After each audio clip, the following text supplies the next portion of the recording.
right, Shalom fam, Most High in Christ bless. Officer Dothan here. Another edition of Cuts on the Street. We are here at the African American Festival in Townsend, Maryland, and I have with me today, brother Roscoe Butler. Mr. Roscoe Butler is with us. So we're just going to ask you some questions, Mr. Butler, about African American history in general. You okay with that? All right. So my first question is, where did the term African American come from? I'm not sure. Okay. All right. Second, what is African American culture? It's a culture of celebration, the history of Africans being brought from Africa to this country and going through a period of trials and tribulations through slavery and, not forgetting the heritage of Africans Americans. All right, Shalom, Most High in Christ blesses. Officer Ariel with IUIC DC, Cuts from the Street. I'm here with Dr. Eric Holmes. Dr. Eric Holmes. So we're about to get into the interview. What's going on, man? How you doing? I'm good, man. All is good. All is well. Another day, man, and just out here for this 25th annual African American Festival. All praises. So now my first question to you is, what is African American culture? Well, for us, it's just, commemorating our culture, who we are, what we are about, where we are, and where we're going. And what do you think that is? Who are we and what are we about? We are about knowing who we are, where we come from, where we originated from, but yet where we're going, and making change where we are now in society as a people, as a culture, as a race. Shalom, family. My name is Benjamin. We're out here in the African American Cultural Festival. I'm out here with Juliana. Juliana. Okay, what brings you out here, Juliana? I came here today because my daughter just recently went off to college and she is a recipient of the African American Festival Scholarship Fund from the officials here in Baltimore County. Adrian Jones and Julian Jones and other elected officials that organized this along with Kwasi Mfume. Okay. So you went ahead and accepted it. On her behalf because she's already gone to college. Okay, good mom. So we're out here, we're interviewing the people, and just to get the minds of the people as far as African American culture. So if you don't mind me asking, what are your thoughts on African American culture? My thoughts on African American culture is very broadened, but I feel like it's not enough light on the culture itself. It's very watered down and diluted, and I feel like there's not enough knowledge so that we know our own culture. I don't even feel like I fully understand it myself. Okay, I like that honest answer. Shalom, Most High in Christ bless. I'm Yafiel. I'm here with Sis Dana. We're here at the African American Culture Fest, and we're going to ask Dana a few questions. So my first question to you, Dana, what does the term African American mean to you? African American to me is Africans really coming to America and making the culture, live in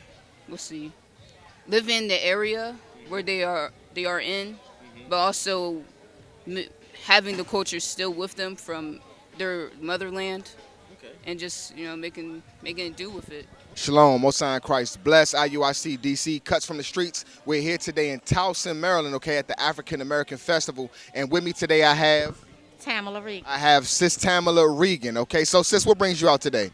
Always for the culture. Always to support one another. That's what it's about.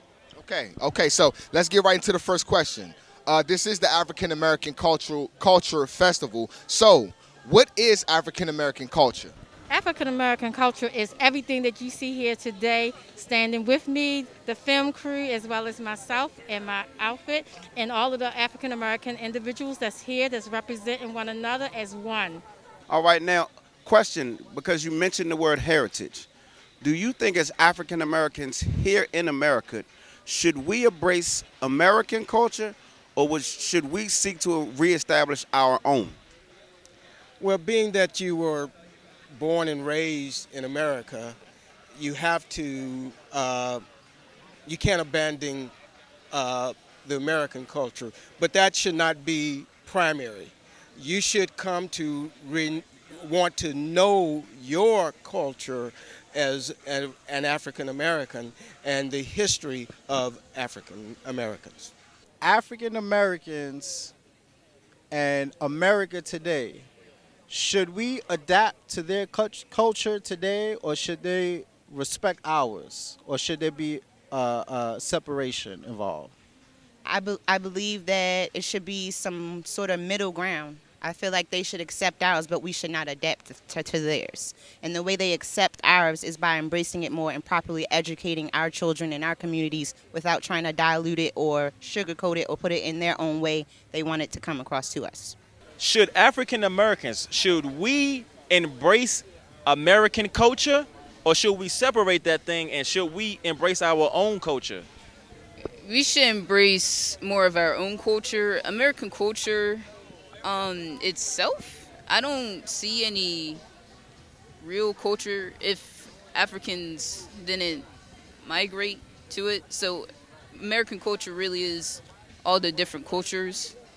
So it's more of we should embrace our own culture. Is African American culture different from American culture? Because there are some differences. Now, what are those differences?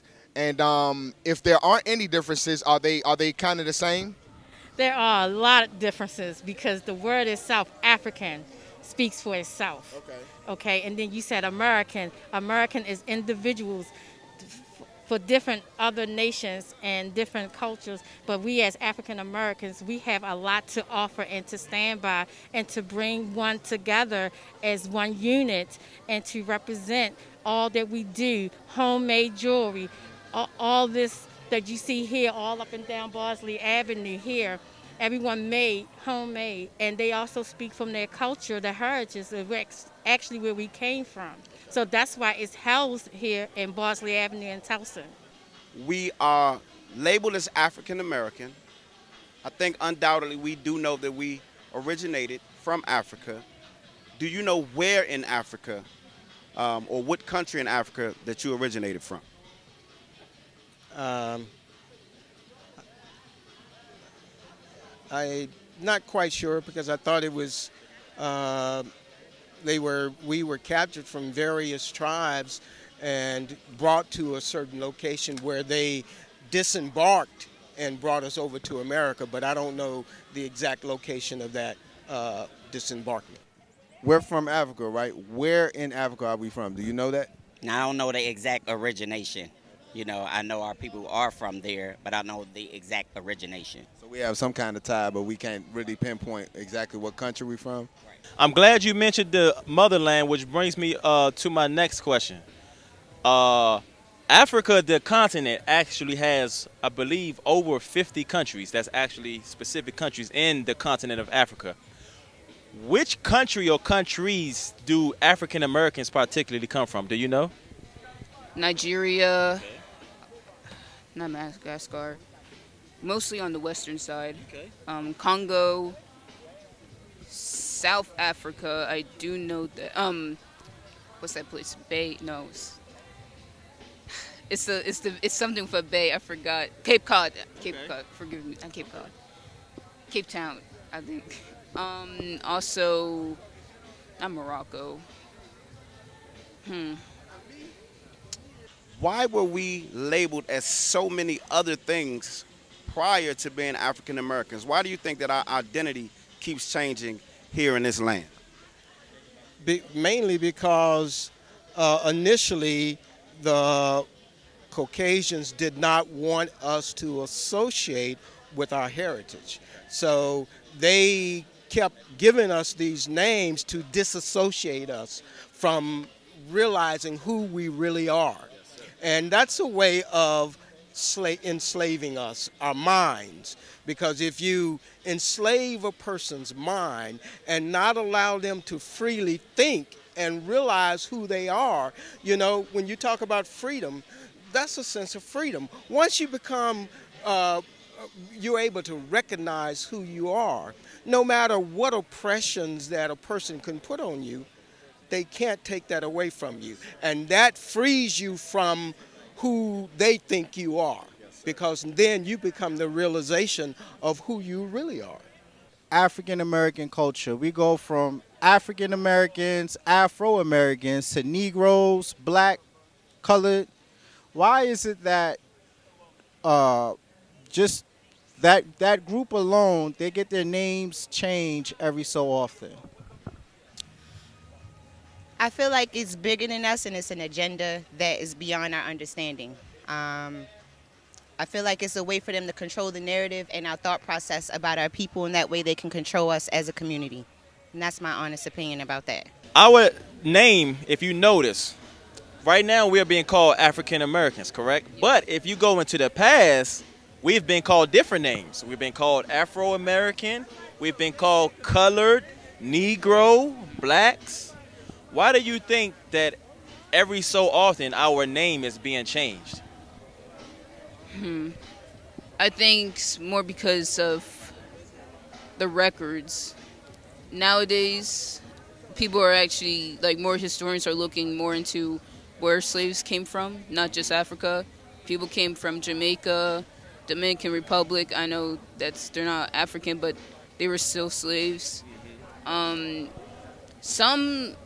There's some Africans in Mexico too, and they came up here.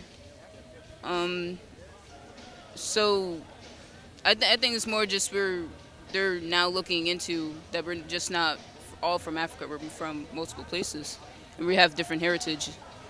Why have we, as African Americans, been labeled by so many titles? Like, for instance, we were known as Negroes, we were known as Coloreds, we were known as Afro Americans. Why do you think we haven't had one identifier for us as a people? Why has it changed throughout the decades? It changed out the decades. For one, we are all different shades of color. So, and then with that alone, so many other cultures fear us because of our talent and our intelligence. And now we are just starting to shine and bring all of that out. And that's why our name has changed repeatedly, because they're fearful of us. You mentioned us coming over here in slavery, which I believe most of our people know. I know for a fact they're not teaching it in the school system anymore. Do you, Mr. Butler, view us at this present time as free? And if so, what is your definition of freedom? Well, I don't think that any man or woman, regardless of your race, is free, because you got to get up and go to work every day. So unless you can independently survive on your own, then you're not free. You're a slave of the job. You're a slave of things, because in order to survive, you got to accumulate things. And so, I think that so you have to determine what is free, and what do you mean by free. And depending upon your religion and so forth, you have a free will to choose the lifestyle that you want to live. And to me, that's what I see as freedom, being able to choose freely the type of lifestyle I want to live. But in terms of, am I free to do what I want to do? No, because society dictates to a certain extent your freedom. I would actually have to agree with you on a lot of points that you just brought out. So just to piggyback on that, do we as an African American people, so not so much individually, but as a group of people, do we fit that definition of free? No. We have been struggling and fighting for over 400 years, and we're still fighting for freedom today. And so, to a certain degree, no. I mean, when you see police officers shooting and killing us at random, then you that alone says that we're not free.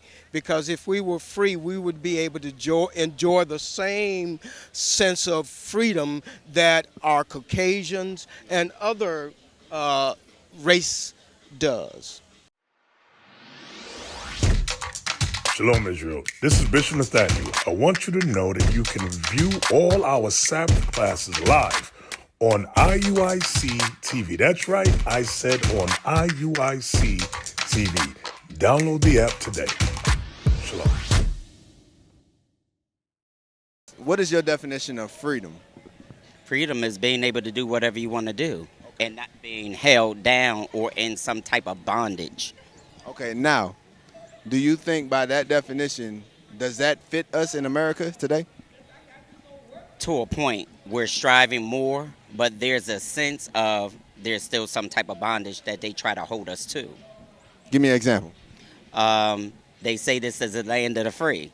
They say, everybody was created equal, but then in a sense, you go some other areas, we're still dealing with the racism. We're still dealing with so many different things that try to oppress us, hold us down, and not really saying that we're free. What are some of the things you would say that they do to hold us down and oppress us? Different areas, there are different rights. We look at, your rights may be different. You may do something and may get away with it. However, someone of our race, our culture, it's a whole different level. And they take it to a whole different of how they base it and how they see it from perception. Okay, yeah. That's true, man. That's very true. So over the years, we've been called different names, right? Or surnames, right? So we've been called what? African American, Negroes, colored, black. Why do you think that is? One, I think a lack of understanding, a lack of not really knowing, and then the society of where we are, yet where we're transitioning to. Okay. So just pretty much like a lack of knowledge of what you would say of who we are, right? Okay. What is your definition of freedom? This is a two-part question. So I'll ask you the first question again. What is your definition of freedom for African Americans? Freedom from African Americans, to me, stands for all that we have today. Our education, being able to have home ownership, to be able to roam free and do what we do and not be shackled as such. Now, we still have some that still, their mindset is still in shackles, but we are not in shackles. You have to let that go, and that's why education is so important with African Americans, because once you get educated, they cannot take that away from you, okay? Okay, so the second part to that question is, with that definition you just gave me, do you currently see that within our communities today in 2021? I see it in our community, but we still have a lot to do and a lot more to grow. They just don't publicize it and televise it as much. You got Morehouse, you got Howard, you got Coppin, you got Morgan, all of those HBCU schools that we educate our African Americans, especially our men, okay? Especially our young African American men. It is so important for you to get educated. The women are doing their thing, but we need our men, and they don't publicize that, okay? We are not all street thugs, pants hanging down. We got a strong mindset, and we got a lot of talent here, okay? So that's what I see today, and it's growing. It's growing, and they just not recognizing it, but we are. With the term freedom, would you consider African Americans free today? No, I do not consider us free today. We are enslaved in our minds, unfortunately. Like I said, all the different terminologies and things like that are forced on us with an agenda, makes our history diluted, in turn make us not understand who we are as a people, so we don't recognize our own strength, power, and understand how we need to have unity. So it keeps us separated and divided. The term African American was coined by Jesse Jackson.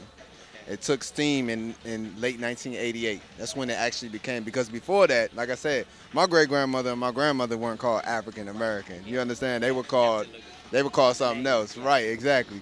So it's a fairly new term. It's about 30-something years old, actually.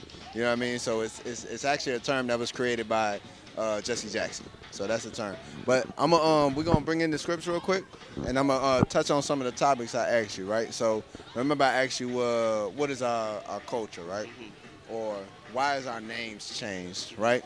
So I'm gonna go into a script because what we teach out the Bible is, no, give me on Deuteronomy, because what we teach out the Bible is that we are the biblical Israelites, right? That's what we teach. So that's what we teach our culture is. That's who we are as a people. Because remember I asked you, where did we come from in Africa? And no one can really pinpoint the actual and why are we called colored, African American, and all this other stuff, right? Give me Deuteronomy 28 and 64 Proverbs by words. Deuteronomy. Watch this. Which one you want?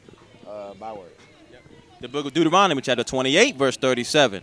And thou shalt become an astonishment, a proverb, and a byword among all nations, whether the Lord shall lead thee. So the script said that we will become a proverb, a byword, which would mean like this: African American. Proverb would be like your stereotypes. All black people like chicken and waffles, or it's hard, black man can't get a job. You know what I'm saying? Stereotypes. You know the stereotypes, right?